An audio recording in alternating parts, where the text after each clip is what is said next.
Olá, povo de Deus, quarta-feira da terceira semana da quaresma, 23 de março de 2022.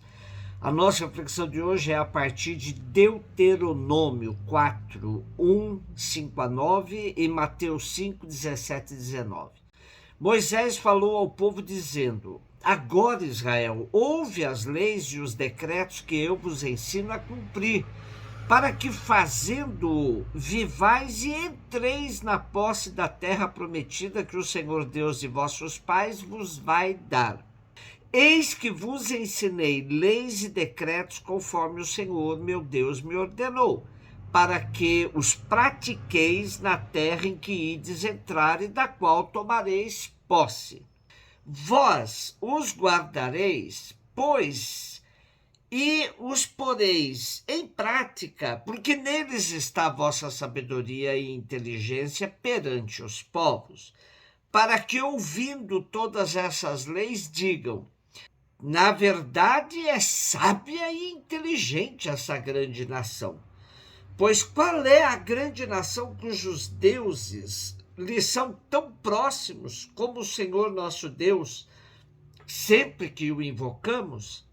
E que nação haverá tão grande que tenha leis e decretos tão justos como esta lei que hoje vos ponho diante dos olhos? Mas toma cuidado. Procura com grande zelo não te esqueceres de tudo o que viste com os próprios olhos, e não deixes escapar do teu coração por todos os dias de tua vida. Antes, ensina-o a teus filhos e netos.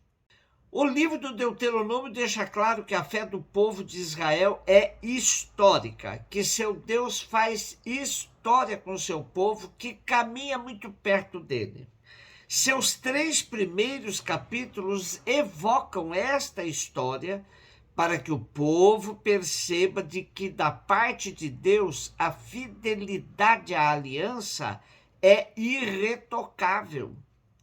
Poderíamos dizer que a síntese deste começo se resume numa afirmação cara a Israel: Deus é fiel. O capítulo 4 apresenta o outro lado da moeda, ou seja, os compromissos do outro lado da moeda, a necessária fidelidade do povo. A fidelidade do povo aos compromissos advindos da aliança realizada com o Senhor é condição para o povo tomar posse da terra da promessa e se manter como um sinal de nação abençoada pelo Senhor. Nação sábia e inteligente que tem o seu Deus tão próximo, caminhando e fazendo história com ela. Moisés se preocupa com a fidelidade do povo a tudo que foi acertado no cumprimento de todos os mandamentos contidos no grande código da aliança.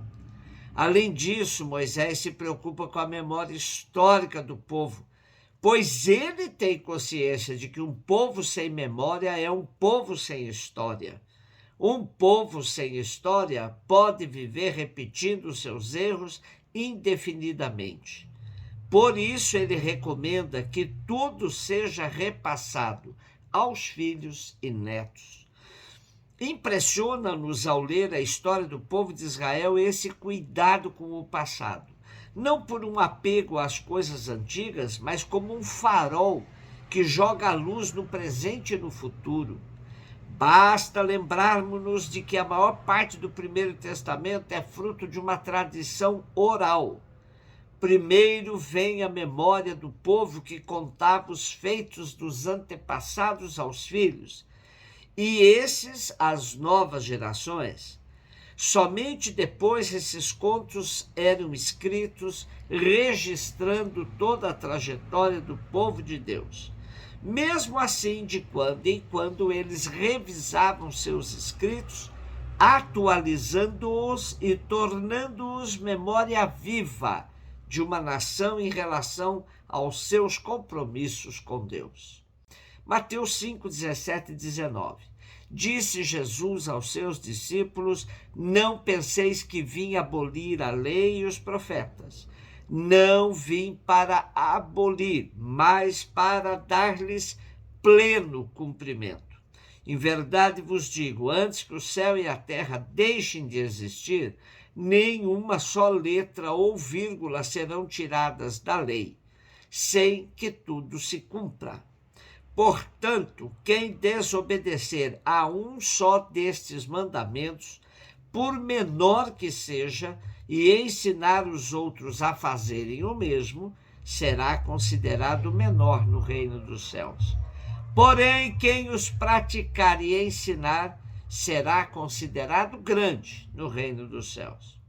À luz do que refletimos sobre a leitura do livro do Deuteronômio, fica mais fácil entender quando Jesus diz que não veio abolir a lei e os profetas, mas sim dar-lhes pleno cumprimento.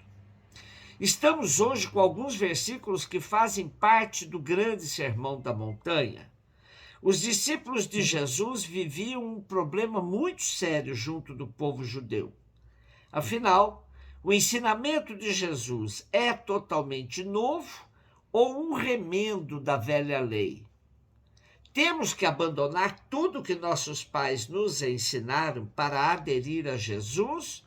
Ou dá para ficar com um pé lá e outro cá? De fato, os ensinamentos de Jesus são uma novidade radical, que desconcerta os seus ouvintes. O texto que hoje escutamos faz-nos entrever as interrogações que suscitava e essa delicada posição dos primeiros cristãos diante do judaísmo.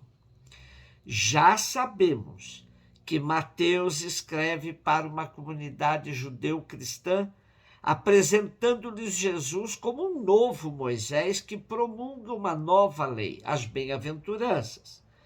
Mas isso não significa que a lei e os profetas tenham de ser abolidos. Pelo contrário, atingem em Cristo o pleno cumprimento.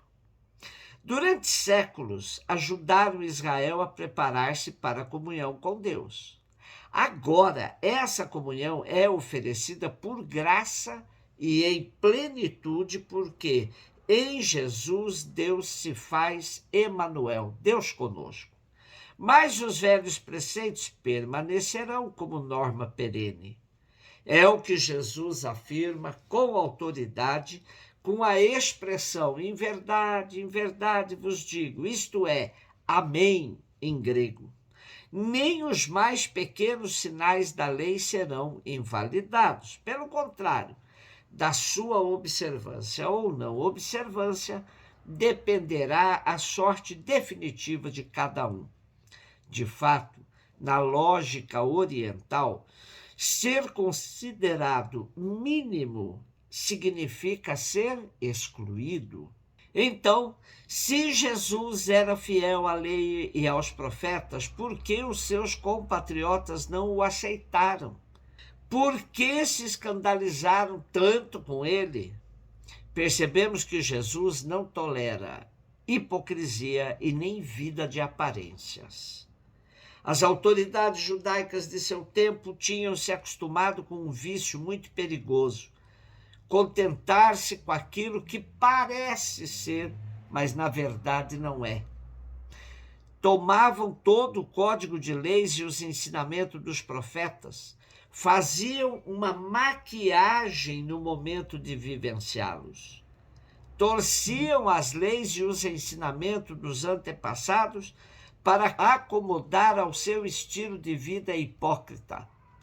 Quando Jesus mostrava que a vivência sincera dos mandamentos, das leis, tinha outro resultado prático na vida, no dia a dia, eles se revoltavam e queriam até matar Jesus.